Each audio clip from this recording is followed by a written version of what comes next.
Hi, I'm Laia. Welcome to The Pause, a space for presence, mindful movement, creativity, and community. A moment to slow down, reconnect, and return to yourself. Before we begin, let's take a breath together. Inhale deeply through the nose. Exhale completely through your nose or your mouth. Welcome to The Pause. Work with your rhythms, the practice of energy mapping, a slower path to balance, creativity, and sustainable work. Hello and welcome to The Pause. Last week I shared the first tool in this summer slow productivity series, Morning Pages, my favorite practice to start the day by decluttering the mind and sparking creative flow. If you missed it, you can catch part 1 in the link in the show notes. On Sunday, I also led my Creating Without Burnout workshop. The replay will be available soon for Inner Circle members. And one practice that sparked a lot of conversation was energy mapping, with many of you saying you wanted to try it. This tool is part 2 of the Summer Slow Productivity series, and I am stoked to share it with you. Let's dive into energy mapping. From burnout to balance. I have been working for myself for a few years now, teaching yoga, writing, and collaborating with companies and brands, which means I have a very changing and flexible schedule. For a while though, and probably because I thought it was what I was meant to do, I pushed myself into rigid schedules, forced myself to power through even when exhausted, and worked on projects that drained me, often with people who didn't value me. I was a pretty shitty boss to myself, to be honest. But I didn't know how to do it any differently. I didn't have any examples. As I spent more time with other artists and people who lived outside the box, I realized that I felt unfounded guilt for craving a different rhythm, one with varied hours, longer breaks, and creative environments that foster communication, collaboration, and self-care. I am my own boss after all, so it's up to me to create such an environment.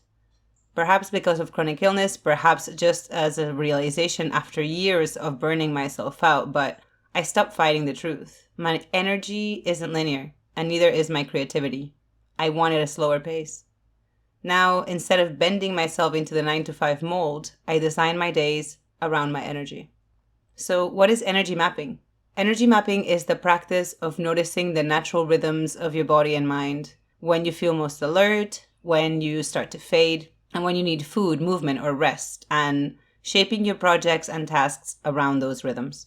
The thing is, we're all different. Some people focus best in the morning, others late at night. My rhythm may be the opposite of yours, and forcing us both into the same schedule makes no sense. Energy mapping is simply paying attention to those patterns instead of fighting them, choosing to design your day with intentionality and balance. Our bodies follow circadian rhythms, our 24-hour biological clock, and we each have a natural preference for morning, evening, or somewhere in between. These influence when we're most focused, when we need fuel, and when our mood naturally dips or rises. When you learn to see your energy as a rhythm instead of a straight line, you can begin to work with yourself, not against yourself. Energy mapping is noticing your natural highs and lows and matching your tasks to them. It's a way to work with yourself, not against yourself. How to map your energy. Energy mapping starts with listening to yourself. It is first and foremost an exercise in self-awareness. If you'd like to try it, here is the invitation to get started. For a week, every day, check in with yourself. Every 2 to 3 hours, pause and write down how you feel. Use a scale of 1 through 5 or quick words like clear, wired, foggy, tired, focused. Then notice your patterns. At the end of each day, glance back at your nose. Do you see moments of clarity, consistent dips, energy spikes in the morning or in the evening? And then label your tasks. So make a list of the work you usually do and sort it by energy need. High energy, like deep writing, creative projects, big decisions. Medium energy, like planning, meetings, collaborations. And then low energy, like admin, reading, tidying, quiet tasks. Once you've tracked for a week and labeled your tasks, you can begin to design your days around what's real. Place your high energy work, creative projects, writing, or big decisions into your natural peaks. Use your steady hours for medium energy tasks like meetings or planning. Save the natural dips for lighter work such as emails, admin, or reading.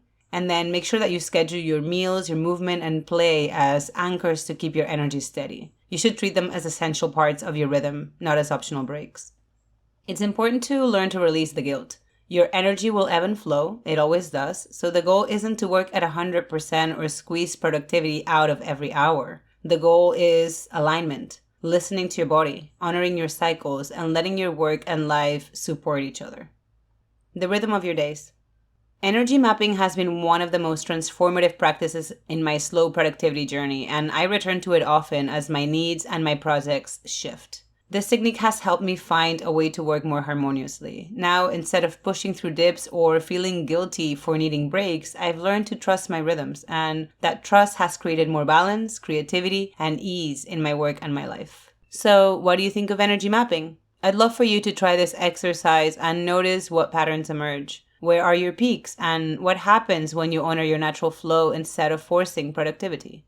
If you feel called, share what you discover. Next week, we'll dive into a different but complementary tool, Pomodoro Sprints, a way to structure your work time blocks that help you focus deeply while still leaving space for rest. That's all from me for now, friends. Until we meet again, pause often, breathe deeply, and be kind, especially to yourself. Much love, Laia.